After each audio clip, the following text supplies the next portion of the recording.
राघव जल्दी से सीमा के वापस कमरे में भागा। सीमा अपनी कार पर फ्लैट थी। उसके चेहरे पर एक आलीशान काविनायक दिखाई दे रही थी। रामानंद ने अपनी पीठ पर हाथ रखा था। आध्यात्मिक क्यूई उसके चारों ओर घूम रही थी। सिर उसकी गोलियां से था। राघव, नेहा को उम्मीद थी कि किरणें चली जाएंगी और उसने जल्दी से कहा, बहन, सीमा पहले तो ठीक से सो रही थी, लेकिन अचानक उसके शरीर में ऐंठन हो गई। मुझे नहीं पता कि क्या हो रहा है। उससे जहर दिया गया है। मैं जहर को दिया के लिए अपनी आध्यात्मिक क्यू का उपयोग कर रहा हूं ताकि वह उसकी आत्मा पर आक्रमण न करे, लेकिन उसका शरीर बहुत कमजोर है। यह मेरे लिए बहुत कष्टदायक है, रामानंद ने कहा।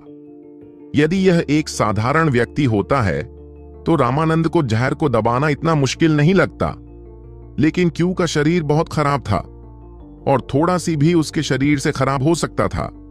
हालांकि जहर बहुत भयंकर था, लगातार रामानंद के दमन पर हमला कर रहा था, जिससे उसके लिए यह बहुत कठिन हो गया। राघव ने जल्दी से बिक्री की सीमा की आंखों की पलकें पीछे खींच लीं। उसकी पुतलियां अनगिनत छोटे छोटे धब्बे थे। उन्होंने जल्दी से अपने सिर के पीछे यूजेन एक्यूपंक्चर बिंदु पर दबाव डाला और अपनी शक्तिशाली आध्यात्मिक शक्ति को शामिल कर लिया। तुम नहीं कर सकते, रामानंद चिल्लाया। राघव की आध्यात्मिक शक्ति उसकी नाकाबंदी को तोड़कर जहर पर हमला कर रही थी। यह ठीक है, यह 1000 सितारा भक्ति भावना जहर है। अब यह मेरी आत्मा ऊर्जा को भक्ति करने पर ध्यान केंद्रित करने के बजाय मुझ पर आक्रमण करने के लिए है, सेतुपति ने कहा। अब रामानंद ने देखा कि जैसे ही झर का सामना सेतुपति की आध्यात्मिक शक्ति से हुआ था, यह एक भेड़िए की तरह थी जिसका मांस का सामना हुआ था और वह उसे पागलों की तरह खा रही थी। संप्रदाय के नेता, मुझे उनके यूजेन पॉइंट की रक्षा करने में मदद करें। मैं जहर को बाहर निकाल दूंगा। सेतुपति ने अपनी आत्मा ऊर्जा पर जोर दिया। उनकी आध्यात्मिक शक्ति क्यू के मेरिडियन में तैरने वाले ड्रैगन की तरह थी। जहां तक जहर की बात है, जैसे ही वह आध्यात्मिक शक्ति को देखता है, वह पागलों की तरह उस पर झपट पेड़ काटने वाला लगा और हटा से खारिज कर दिया। राघव के मूल रूप से लाल आध्यात्म शक्ति जहर से जल्दी ही लाभ की तरह काला हो गया। फिर शेख की दुकान पर एक छोटा सा छेद कर दिया गया। अवशेष ही उस छेद से काला काला खून निकला, जिससे घिनौनी बेकार आ गई। सब लोग बाहर निकल जाओ, दरवाजा बंद करो और कमरे से दूर जाओ। इस बार यहां बहुत से लोगों ने मिलकर थेशोंग सुना था कि सीमा के साथ कुछ हुआ है। अब वे जल्दी से चले गए। यह एक आध्यात्मिक जहर था और बेहद परेशान करने वाला। जब नेहा और अन्य लोगों ने उस काले खून को देखा तो उन सभी को ठंड का एहसास हुआ।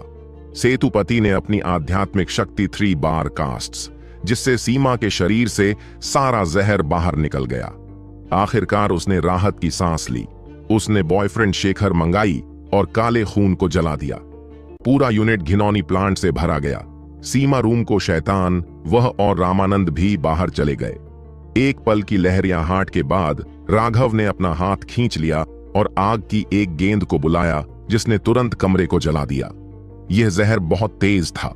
चिंताग्रस्त इलाके के बारे में उसने फैसला किया कि कमरा इसके लायक नहीं है। यह रास्ता सुरक्षित था। क्या हुआ राघव? रामानंद ने पूछा। यह पवन आत्मा आश्रम था। राघव की आंखों में हत्या की शैली उभरती हुई आई। जब उन्होंने क्यू को अलग किया था, तब उन्होंने उसे जहर भी दिया था। यदि रामानंद इतनी तेजी से यहां नहीं फैला कि उसकी आत्मा तक न पहुंच जाए, तो इतने भयानक घटित होने की कल्पना भी नहीं की जा सकती। उस लानत पवन आत्मा पैवेलियन, उनकी कमीने दृढ़ता को पलट दें, अर्जुन ने कहा। अब हर कोई पूरी तरह से नाराज था। भले ही सीमा पहले से ही अपंग और आधा जिंदा था, फिर भी उन्होंने उसे नहीं छोड़ा था। वे निश्चित रूप से कनेक्ट से भी भिन्न थे।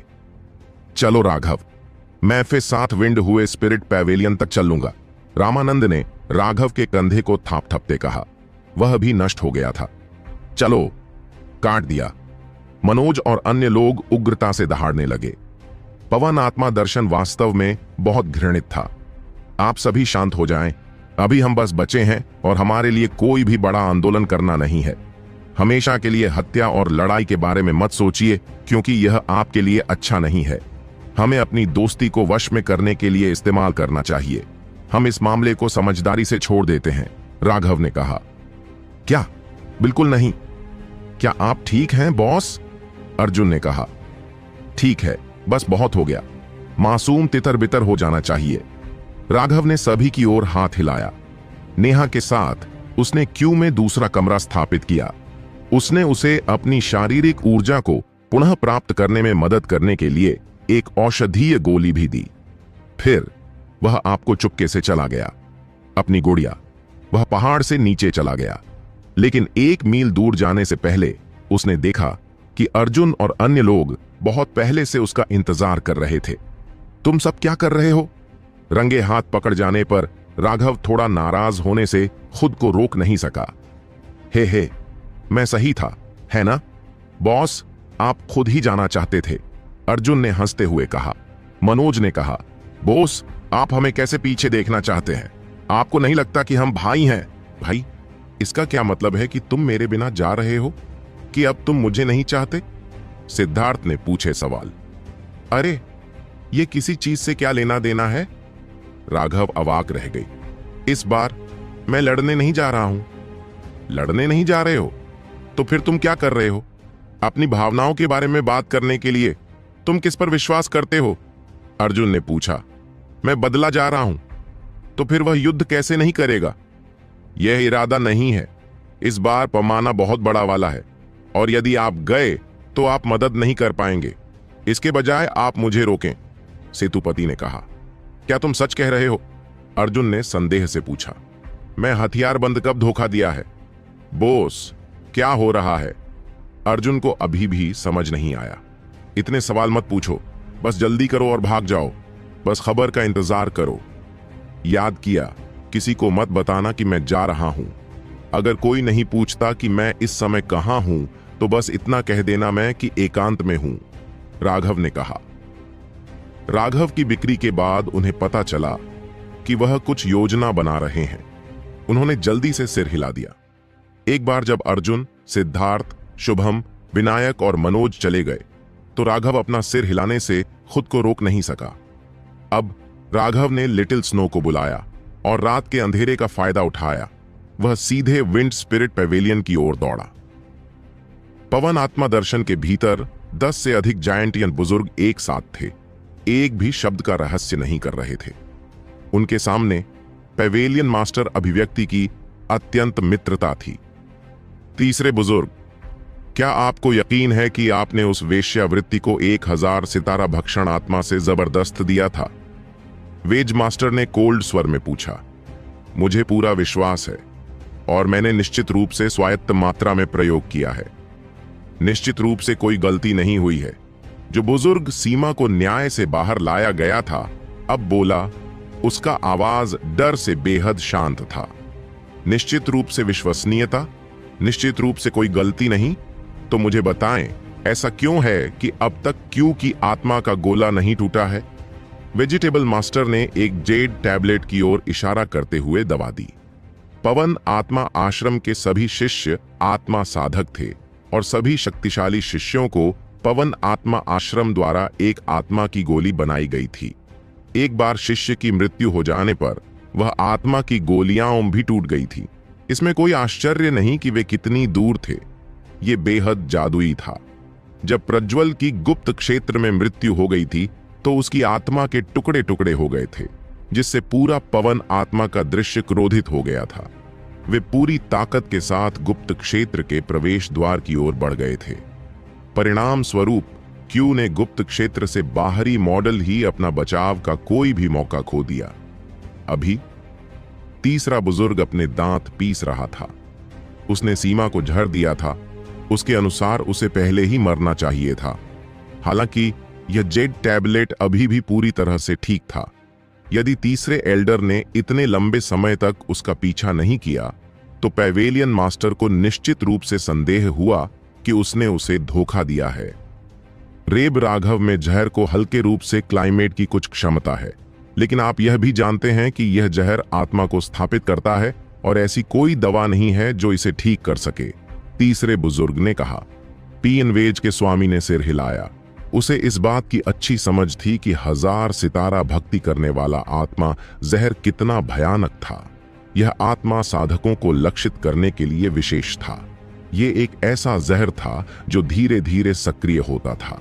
जब किसी व्यक्ति को जहर दिया जाता था तो शुरुआत में उसे ऐसा महसूस होता था कि ऐसा करने का कोई तरीका नहीं है। जब तक जहर फूटता है तब तक ये कुछ ही सांसों में किसी शख्स की जान ले लेता है। यह केवल इसलिए संभव हुआ क्योंकि क्यों लकी की रामानंद वहां गांव से जा रही थी और वह नेहा की चीखती हुई बेहोश हो गई थी, जिससे वह मर गई। यही कारण था कि पैवेलियन के स्वामी को तीसरे बुजुर्ग पर संदेह था। हजारों सितारा भक्ति करने वाला आत्मा विष अपने लक्ष्य को लगभग उसी समय मार देती थी जब विष सक्रिय होता था। ऐसे व्यक्ति को बचने के लिए आमतौर पर कोई समय नहीं मिलता था। हम्फ जुआनटियन सुपर मोनेस्ट्री वास्तव में असहनीय है। उनके मठ प्रमुख व्यक्तिगत रूप से यहां आए थे। यह उनकी प्रतिष्ठा स्थापित करने के लिए क्या थी? हमारा विंड स्पिरिट पैवेलियन हजारों ईसाइयों से खड़ा है और हमें धमाका करना इतना आसान नहीं है। इस बार यह उन्हें सबक सिखाया जाता है। मेरा विंड स्पिरिट पैवेलियन ऐसा कुछ नहीं है जिसका कोई फायदा उठा सके, पैवेलियन मास्टर ने दांत पीसते हुए कहा। हालांकि पवन आत्मा प्रवचन की विरासत ज्वांटियन सुपरमॉन्स्ट्री की तरह वापस नहीं आई। वे सभी आत्मा साधक थे, जिससे वे आश्चर्यजनक रूप से शक्तिशाली बन गए। इन वर्षों में पारंपरिक रूप से ऐसा कोई नहीं था जो उन्हें भड़काने की कहानियां करता हो जिससे उनकी इच्छाएं पूरी हो जाए। वास्तव में उनके निकटतम सर्वोच्च संप्रदाय के समान स्तर पर होने के कुछ इरादे भी थे। वे गुप्त क्षेत्र की धार्मिक और विनाशकारी लड़ाई में विश्वास रखने के लिए क्यूई और प्रज्वल के उपयोग के बारे में सोच रहे थे। 7 ईसाइयों को चौंका दिया। उनके पवित्र आत्मा प्रवचन का नाम जोर से गूंजने लगा। हालांकि उनका नाम गूंजा नहीं था और उनके 2 सबसे बड़े उम्मीदों में से एक की मृत्यु हो गई और एक चला गया, जिससे कि रिफाइनरी मास्टर लगभग पागल हो गया। यही कारण था कि वह सीमा से बहुत अभद्रता करती थी। अगर उसे उसकी प्रतिभा की परवाह नहीं है तो वह उसे मार देता है, लेकिन उसकी आत्मा की जड़ को अपंग करने के बाद उसकी सारी आत्मिक ऊर्जा उसके मन समुद्र में समा जाएगी और अगली पीढ़ी को अलग कर देगी। यह उनका अत्यंत दुर्भावनापूर्ण विचार था। लेकिन इससे पहले कि वह इस योजना को लागू करने के लिए पाता, राघव ने अपने फेंक परिवार के मूर्ति पूजक को नष्ट कर दिया था। लगभग पूरे पवन आत्मा प्रवचन को मार डाला था और लगभग अपने अन्य बेटों को मार डाला था। वेज मास्टर के केवल 2 बेटे थे। फेंक सियाओयुन की युद्ध शक्ति उसके बड़े भाई से थोड़ी कम थी, जिससे वह बेहद मजबूत थी। हालांकि ज्यूली गुप्त क्षेत्र बेहद खतरनाक था और किसी के भी निधन की आशंका थी। वैगन मास्टर अपने सभी अंडे एक ही टोकरी में नहीं रखना चाहता था क्योंकि यह खतरनाक था। यह ठीक था क्योंकि उसे विश्वास था कि वह उस समय अपने फेंक परिवार की रक्त रेखा की रक्षा में सफल हो रही थी। अब वह बस अपनी जेड टैबलेट के सामने रह रही थी। उसकी दवा का इंतजार किया जा रहा था।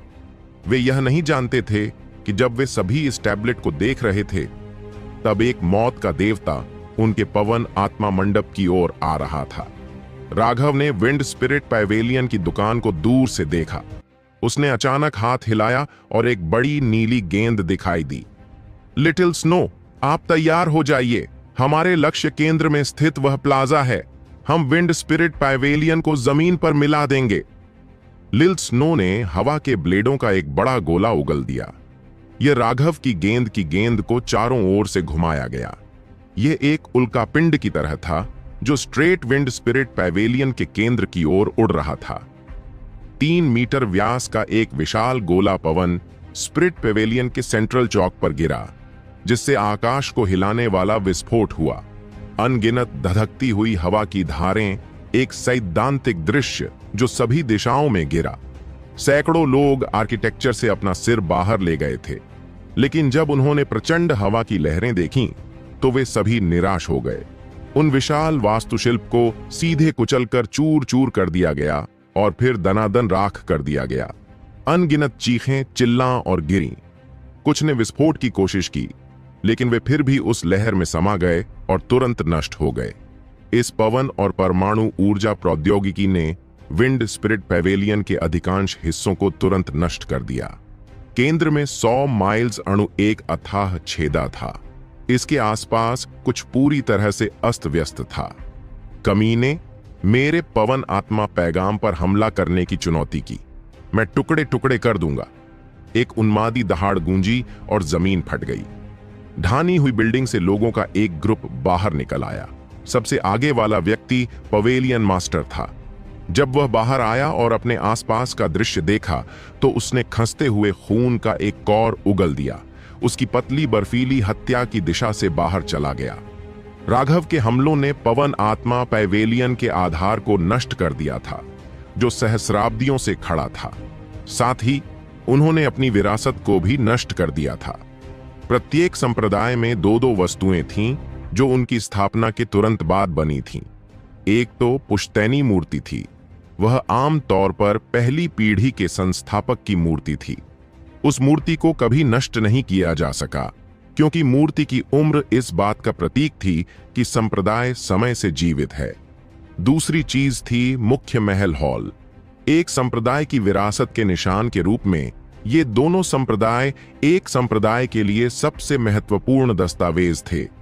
इससे पहले उस पुश्तैनी मूर्ति को राघव ने पहले ही नष्ट कर दिया था और अब महल के हॉल को भी उसने कुचलकर चूर चूर कर दिया था। जब बड़े बैरल संप्रदाय के एकजुट हुए लोग, तब भी कोई ऐसा करने की बात नहीं की थी। ऐसा इसलिए था क्योंकि वह ऐसी दुश्मनी थी जिसमें मौत तक का चयन नहीं था। अपने पवन आत्मा पैवेलियन को नष्ट होते देख स्वामी की आंखें लाल हो गईं और उनके रोंगटे हो गए। जमीन और धंसी हुई इमारतों से, चट्टानों से रेंगते हुए कई लोग बाहर निकल रहे थे और चारों ओर खाली लोग देख रहे थे। उन्हें यकीन नहीं हो रहा था कि जो कुछ वे देख रहे थे वह सच था।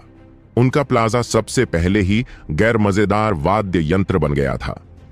आसपास का समुद्र तट पूरी तरह से अस्त व्यस्त था। यह पता नहीं चला कि इस हमले में विंड स्पिरिट पैवेलियन के कितने सदस्य मारे गए थे। यह लंबी चेन है। किसी ने चिल्लाते हुए देखा कि एक आदमी बांसुरी मील दूर खड़ा है। उसके हाथ उसकी पीठ के पीछे हैं। उसका चेहरा झुका हुआ है। उसने अपने हाथ हिलाकर अपनी ओर ऐसे इशारा किया जैसे वह अपने पुराने दोस्तों की सलाह ले रहा हो। उसे मार डालो। वैगन मास्टर ने तोड़फोड़ की और तुरंत आगे बढ़ गया। उसके पीछे पीछे जो भी जीवित बचा था उसने हमला कर दिया। आश्चर्य की बात यह है कि उनके पास अभी भी 2000 से अधिक विशेषज्ञ थे। उनके लिए अजीब बात यह थी कि राघव अभी भी वहीं खड़ी थी, अपने हाथों को अपनी पीठ के पीछे बांधे, अभी भी एक फीकी मूंगफली लिए हुए थी। ऐसा लग रहा था कि उनके फोटो का कोई मतलब नहीं था।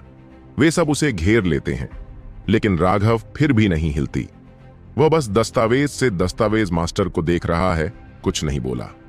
क्या आपने ही मेरे पवन आत्मा मंडप को नष्ट कर दिया? वेजिटेबल मास्टर ने दांतों को भींचते हुए पूछा। हां, राघव ने हिलाया सिरिया। तुम कैसे मरना चाहते हो? मैं सितारा सितारा दांगल, ऐसा कहा जाता है। उसकी दृष्टि आसपास के माहौल को स्कैन कर रही है। तुम्हें देखने की जरूरत नहीं है। आज मैं अकेले ही अपना कर्ज चुकाने आया हूं। तुमने ही था सीमा को जहर दिया, है ना? वैगाइज स्वामी की ओर से कहा गया और उन्होंने कोल्ड स्वर में कहा, जैसा कि उसने कहा, वह मेरी नहीं थी। क्या तुम मार्कडराल्ड लेने आए हो? सपने देखते रहो। आज मैं सबसे भयानक तरीकों से मार डालेंगे कि कल्पना भी नहीं की जा सकती। बेवकूफ, मैं शादी के लिए नहीं आया हूं। मैं शादी के लिए नहीं आया हूं। राघव ने नफरत से कहा। हा हा हा, अच्छा, फिर मुझे देखना दो कि तुम मेरी जान ले लोगे। आज अगर मैंने तीरंदाजों को रोका तो मैं, समरवीर, अपना एनालॉग स्मृति अवशेष रख लूंगा। वाइनजील मास्टर वास्तव में असंतुलित में हंसा। मैं, राघव, फेक जैसा मूर्ख बेटा नहीं चाहता। राघव ने अपना सिर हिलाया, जिससे उससे घृणा हुई। मृत्यु को आमंत्रित करना। बुजुर्गों में से एक, जो लंबे समय से अधीर हो गया था, बस हमला करने वाला था। 1 मिनट रुको। राघव ने जल्दी से अपना हाथ उठाया। क्या अब तुम डर रहे हो? यह बहुत देर हो गई है, पैवेलियन मास्टर ने कहा। क्या आप सब कुछ नहीं कहना चाहते? राघव ने पूछा। आप किस बारे में बात कर रहे हैं? वैगन मास्टर ने पूछा। ठीक है, अगर तुम देर से पहले कुछ नहीं कहोगे तो पास बाद में कोई मौका नहीं होगा। राघव ने स्काई की ओर रुख किया। मूर्ख, तुम अपनी बचकानी चालों से किसे हथियार बनाने की कोशिश कर रहे हो? वेजयत मास्टर ने अनारक्षित किया। मंडप मास्टर देखो! उसके बगल में बुजुर्ग का डर भर गया।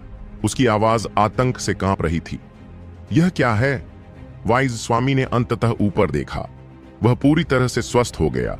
न जाने कब पूरा आकाश काला वर्षावन से ढका हुआ था। 10,000 मील का अनौचुरल बम्बुलैर्य बन गया था। वह अभी भी बन गया था और अंधेरे में तैरते हुए चमकते ड्रैगन की तरह लग रही थी। इसी समय उन पर अब एक भयानक दबाव छा गया। हर कोई दिल कांप उठा। इस भंवर का केंद्र वे थे। ये संकट के बादल हैं। लेकिन एक बार जब आप जेंटेन क्षेत्र में कदम रखेंगे तो वहां केवल संकट के बादल ही नहीं होंगे, और इसका मतलब 300 मीटर से अधिक नहीं होगा। मंडप स्वामी, आप अपने ग्राहकों से मिलने वाले हैं, एक बुजुर्ग ने चिल्लाया। यह बिल्कुल असंभव है।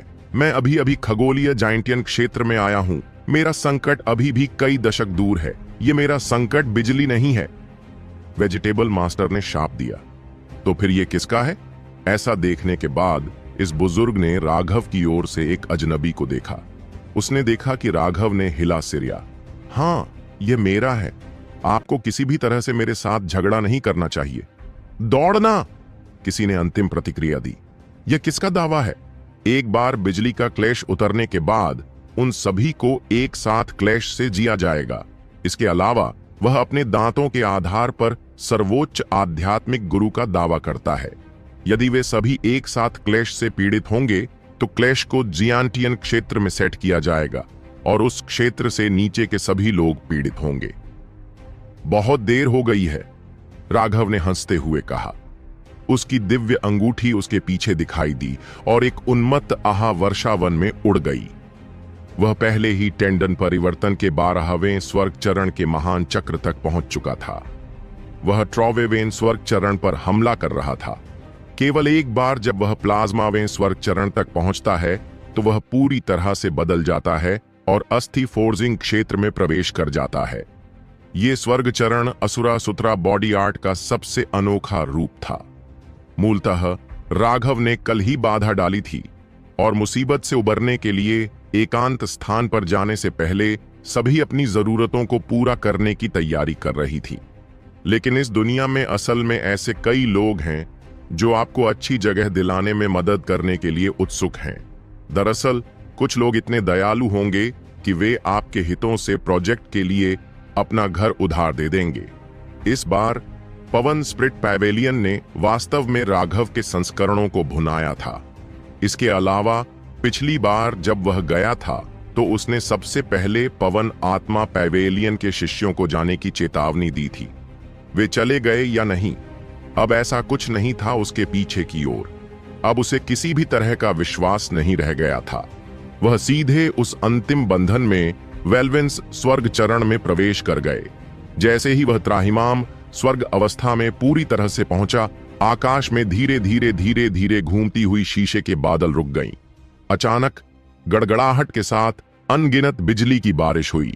एक भयानक दबाव के कारण हवा तेज हो गई और भाग रहे लोगों को ऐसा लगा जैसे अचानक उनके चारों ओर जगह जाम हो गई और वे हिल नहीं पा रहे थे। नहीं, बिगुल की अंतिम चीखें गूंज उठीं। बिजली के निर्दयी अवतरण को निषेध में अचूक जियांटियन क्षेत्र के नीचे सभी लोगों में तत्काल विस्फोट हो गया। यह बिजली ऐसी चीज नहीं थी जिसे उनके स्तर के लोग रोकते थे। एक ही हमले में हजारों लोग मारे गए। एकमात्र जियांटियन विशेषज्ञ ही बचाव के लिए अपनी आध्यात्मिक शक्ति को प्रसारित करने में सक्षम थे। उनका चारों ओर एक आध्यात्मिक प्रकाश अवरोधक था। बिजली ने उस अवरोध को नष्ट कर दिया था जिससे उन्हें खून की उल्टी हो गई थी। हालांकि इससे उन्हें बिजली पर रोक लगाने में मदद मिली, जिससे उनकी जान बच गई।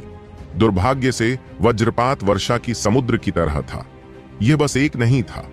परिणाम स्वरूप उन सभी जाइंटियन विशेषज्ञों ने बार बार खून की उल्टी की। वे लगातार प्रकाश की वस्तुओं को बुलाते रहे, भागने की कोशिश करते रहे। उनमें से एक के साथ एक खून की उल्टी की, जो एक बेहद शानदार दृश्य था। वे भागना चाहते थे, लेकिन थंडर फोर्स ने उन्हें बंद कर दिया था, जिससे वे आगे नहीं बढ़ सके। वे केवल बलपूर्वक निषेध अवरोध ही कर सकते हैं। यहां तक कि खान की वेकेशन मास्टर ने कई मैथ्यूज के बाद की उल्टी कर दी। बिजली की बारिश के बीच केवल राघव उन्हें अजीब तरह से देख रही थी और खुद से सोचा था, बिजली का नुकसान पिछली बार कमजोर मजबूत क्यों नहीं है? जब यह बिजली उसके शरीर पर गिरी तो उसका निशान भी नहीं हुआ। यह अवलोकन पैगाम स्वामी क्रोध से लगभग मर ही गया। अंततः एक बुजुर्ग अपने दबाव को उठाने में बहुत धीमा हो गया और बिजली के एक बोल्ट से वह टुकड़े टुकड़े हो गया। आत्मा साधकों की घातक दुर्बलता उनका भौतिक शरीर था। भले ही वे ज्यानटियन क्षेत्र में पहुंच गए थे, लेकिन उनके शरीर की सामान्य अस्थियां गढ़ने वाले शिष्यों का शरीर भी मजबूत नहीं था। इसके अलावा उस बुजुर्ग की मौत से अन्य सभी बुजुर्ग निराश हो गए। उन्होंने संकट के समय की ओर देखा और पाया कि उनकी छंटने का जरा भी संकेत नहीं था। आह! नपुंसक चीखें उठती और गिरती चलती। वे बुजुर्ग एक एक करके मारे गए। पैरोड़ी स्वामी का दिल कांप उठा, उनका खून ठंडा हो गया। राघव, अगर मुझे मरना भी पड़े तो भी तुम पहले मरोगे। वैदिक स्वामी दहाड़ उठा और उसकी आध्यात्मिक शक्ति भड़क उठी। दुनिया में अंधेरा छा गया, जैसे आसमान में एक छत दिखाई दी। यह एक विशाल उड़ने वाला जादुई जानवर था।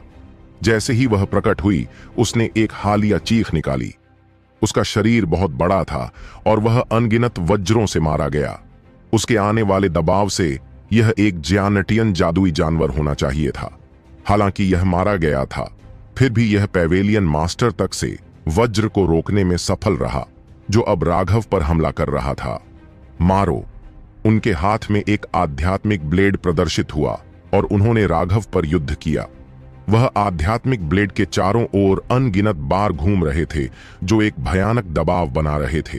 राघव ने उसे सीधे लेने की धमकी नहीं दी और उसने जल्दी से खुद को एक तरफ फेंक दिया। आध्यात्मिक ब्लेड विफल हो गया। इसके अलावा जादुई जानवरों की मौत भी अब गिर गई। वाचा मास्टर दहाड़ते हुए बोले, तुम अभी भी आगे बढ़ सकते हो। पीएफएफ!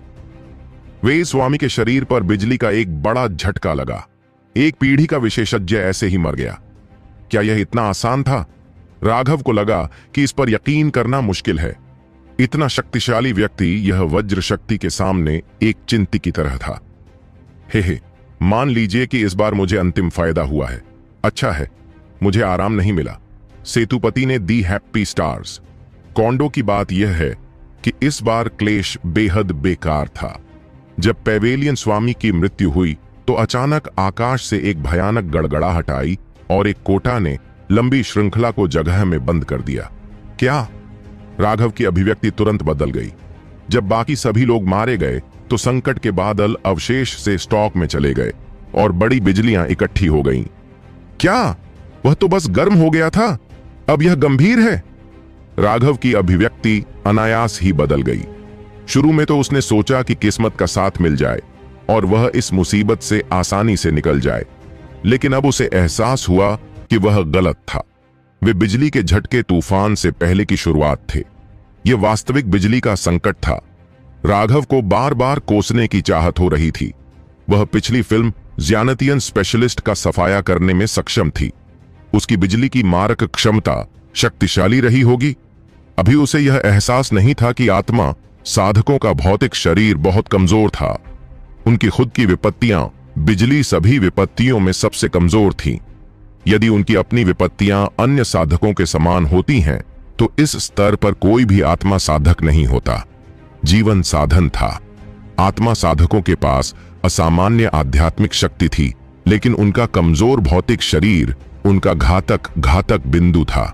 स्वर्गीय दाउस ने इस पर ध्यान दिया कि आत्मा साधकों की शक्ति बहुत मजबूत नहीं हो सकती, लेकिन वह खराब विपत्ति बिजली जो अभी अभी वार्म अप थी, अभी भी कुछ ऐसी चीज थी जो उन्हें सहन नहीं कर पाई। राघव तो सेलिब्रिटी भी मना रहा था। यह संविधान कि उसे वैली मास्टर की वजह से फायदा हुआ है।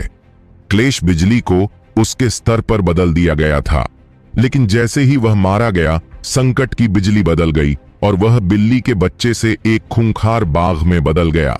ठीक है, चलो मेरे पास आओ। मुझे पता था कि तुम मेरे लिए जीवन जीने की कठिन कोशिश करोगे। मैंने पहले से ही यह आदी हो गया था। राघव स्काई की ओर दहाड़ा। यह उनका तीसरा क्लेश था। हर बार उसका क्लेश पुरातन दैवीय इच्छा से भरा हुआ था। यह अन्य लोगों के क्लेशों से बिल्कुल अलग था। अन्य लोगों के लिए यह क्लेश केवल एक परीक्षण था, लेकिन राघव के क्लेश का केवल एक ही लक्ष्य था और उसने उसे मारने के लिए अपनी पूरी ताकत का इस्तेमाल किया था। 9 स्वर्गों से बिजली की एक मोती चमकती गिरी। बिजली की इस मोती चमक ने राघव और उसके आसपास के मीटर के क्षेत्र को घेर लिया। उसके कपड़े मोटे हो गए और एक उन्मत्त ऊर्जा सभी दिशाओं में फैली हुई थी। केंद्र में लंबी श्रृंखला थी, गदगद जमीनी पानी जैसी लग रही थी और भयानक ऊर्जा के कारण एक बड़ी लहर उठी। जहां भी वह लहरदार चट्टानी वह वास्तुकला के पहाड़ थे, वे तुरंत नष्ट हो गए। उस उन्मत्त ऊर्जा ने वास्तव में पवन आत्मा पैगाम को तहस नहस कर दिया। राघव और लिटिल स्नो के संयुक्त हमलों से जो भी स्ट्रगल बच गए थे, वे अब तुरंत नष्ट हो गए। राघव के लिए बिजली के उस मोटो बोल्ट में उसकी त्वचा मोटी रही थी, खून बह रहा था। अपने भौतिक शरीर के साथ भी वह इस भयंकर आक्रमण को सहन करने में सक्षम नहीं थी। असल में पहले हमले में ही वह घायल हो गया था। बारात में जाओ, बस आओ, तुम कम हो स्वर्ग के देवता हो। अगर तारा लगता है कि मैं महान हूं तो आओ और मुझे मार डालो। राघव पागलों की तरह दहाड़ा। दर्द ने उसके अपार्टमेंट पर कदम रख दिया, जिससे उसका गुस्सा बढ़ गया। इस दुनिया में बहुत सारे बुरे लोग हैं, लेकिन तुम उन्हें नहीं बेचते हो। इसके बजाय तुम मुझे मैट्रिक बनाने आते हो। मैंने पोस्टर कभी उकसाया ही कब था। हालांकि देर से आने वाली विपत्ति में कोई भावनाएं नहीं थीं, लेकिन राघव से उसकी इच्छा को समझा जा सकता था। वह उसे पूरी तरह से नष्ट कर देना चाहता था। उसे इस दुनिया में रहने की अनुमति देने से मना कर दिया गया था। यह एक तरह का स्वर्गीय कानून था, एक तरह का कानून। यह एक ऐसी चाहत थी जिसे टाला नहीं जा सका। यह राघव को मरना चाहता था ताकि वह इस दुनिया में रहने के बारे में सोच भी न सके।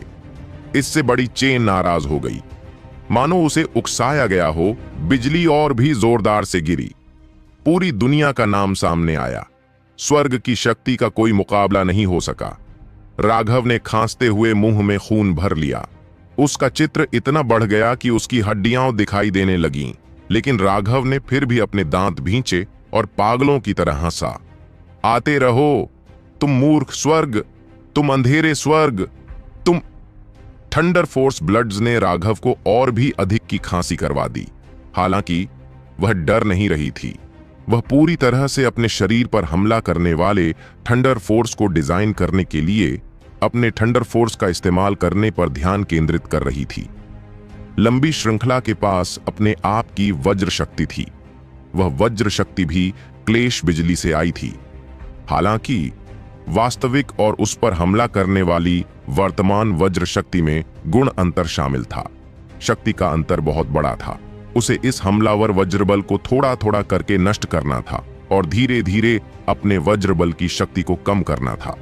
ये कुछ ऐसा था जैसे एक बाघ का बच्चा अपने से 10 गुना बड़े हाथी को निगलने की कोशिश कर रहा हो। ये बहुत मुश्किल था, लेकिन उसे यह जानकर खुशी हुई कि उसका असली थंडर फोर्स बहुत अधिक पेटू था।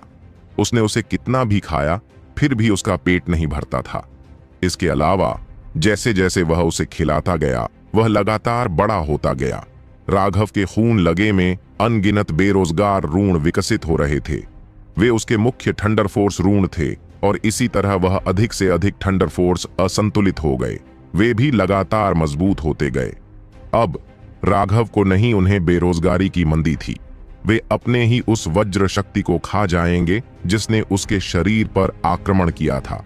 वह खून से लथपथ था, लेकिन उसने गिल बंद नहीं किया, बल्कि वह और भी जोरदार से गिला लगा। वह स्वर्ग तक गई और उसे मारने में सक्षम नहीं थी। इसलिए सबसे अच्छी बात यह थी कि उसके मुंह से कुछ संतुष्टि मिली। हालांकि वह अंदर ही खुश हो रही थी।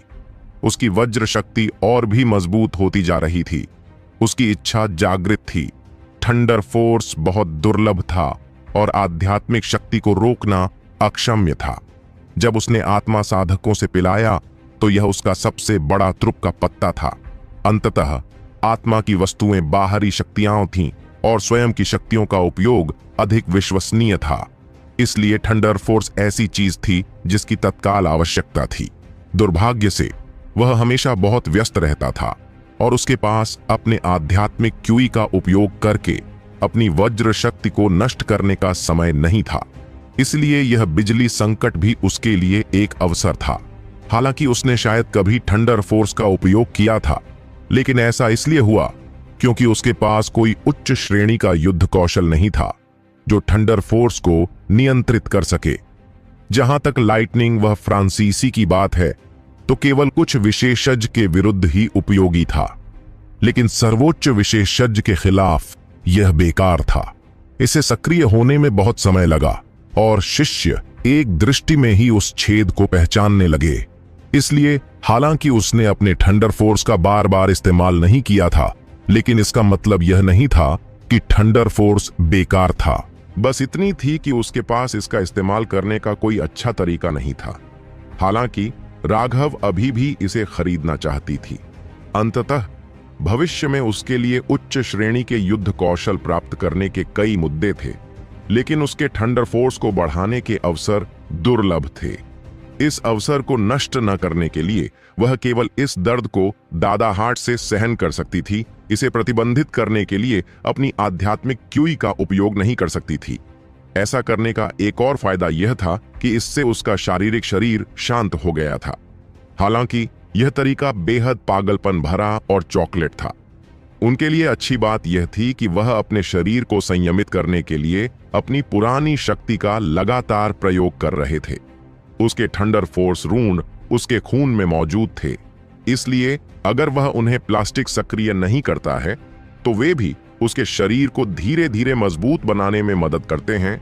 उसके शरीर से बाहर के टुकड़े बाहर निकलते हैं, अन्यथा उसके पास अब इतना मजबूत भौतिक शरीर नहीं होता। दुर्भाग्य से राघव के पास उनके शरीर को कठोर बनाने का कोई समय नहीं था और इसलिए उनके शरीर में अभी भी बहुत सी कलाकृतियां थीं। उन कलाकारों को उनके निष्क्रिय थंडर फोर्स टेम्परिंग द्वारा बाहर नहीं निकाला जा सका। उन्हें राघव के लिए अपने थंडर फोर्स पर पूरी ताकत से प्रसारित करने का प्रयास करें। हालांकि राघव की स्थिति इस समय बहुत खराब दिखाई दे रही थी, लेकिन वास्तव में वह अपने शरीर की पुतलियों को बाहर निकालने के लिए इस उन्मत्त वज्र शक्ति को ऊर्जित कर रही थी। यह क्लैश बिजली उसके लिए बहुत मददगार थी। हालांकि इसका मतलब यह नहीं था कि बिजली क्लैश उसका प्रति अच्छा इरादा था। ये आर्टिकल राघव की अपनी कड़ी मेहनत के कारण थे।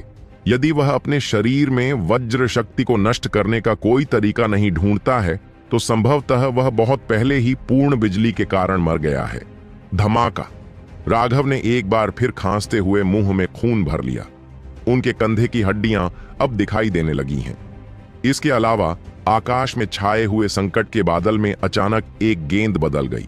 10,000 मील के संकट के बादल पुनर्चक्रण 100 मील से भी कम रह गए। जब संकट के बादल एक साथ चले गए तो दुनिया तुरंत शांत हो गई। स्वर्ग और पृथ्वी मृत्यु की तरह शांत हो गए। ऐसा लग रहा था जैसे समय रुक गया हो। राघव को अचानक ऐसा लगा कि उसके सारे बाल शेयर हो गए हैं, कि घातक तीव्र भावना ने उसे घेर लिया। मुझे बस इतना पता था कि यह इतना आसान नहीं होगा। राघव ने डायनासोर से जमीन पर ठिकाना दिया। उनके 2 सितारे घूमे और उनके आदिम अराजकता स्थान से एक शुद्ध जीवन ऊर्जा उनके शरीर में प्रवाहित हुई। उसका भयानक घाव बस एक सांस में ही ठीक हो गया। हालांकि इसकी कीमत यह थी कि उसके आदिम अराजकता वाले स्थान में पेड़ों का जंगल सूख गया था।